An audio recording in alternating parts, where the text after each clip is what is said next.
तर संध्याकाळी भाजीला काय करावं काही सुचत नव्हतं, तर म्हटलं चला सोप्या साप्या चवपुड्याच बनवूयात. तर त्याचीच पटापट तयारी करून घेतली. तर अगोदर कांदा, कोथिंबीर, टोमॅटो सगळं कापून घेतलं. अद्रक, लसूण, हिरवी मिरचीची पेस्ट बनवली आणि बाहेरच शेगडीवरती मी हे बनवणार होते, कारण घरामध्ये खूप गरमी होती आणि बाहेर मोकळ्या हवेमध्ये मस्त वाटतं बनवायला. त्यामुळं मग रात्रीचा स्वयंपाक मी बाहेरच बनवते आणि रात्री खूप छान वातावरण असतं, तर बाहेर स्वयंपाक करायला खूप छान वाटतं.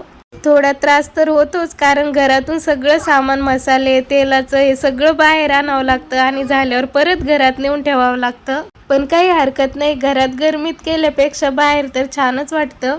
बाहेर चवपुड्या बनवण्यासाठी मी अगोदर वरण टाकलं होतं, तर मग ते वरण थोडंसं शिजतंय, म्हणजे त्याला उकळी आल्यानंतरच आपल्याला चपाती लाटून त्यामध्ये टाकावं लागते.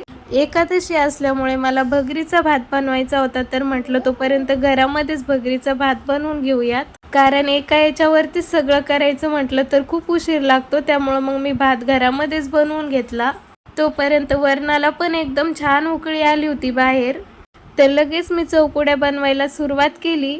तर या चवपुड्या करायला खूप सोप्या आहेत आणि खायला पण खूप टेस्टी लागतात. तर याची पूर्ण डिटेल रेसिपी मी बऱ्याच वेळा दाखवलेली आहे. चवपुड्या झाल्या तोपर्यंत भगरीचा भात पण शिजला, देवाला नैवेद्य दाखवला आणि त्यानंतर आम्ही जेवण केलं.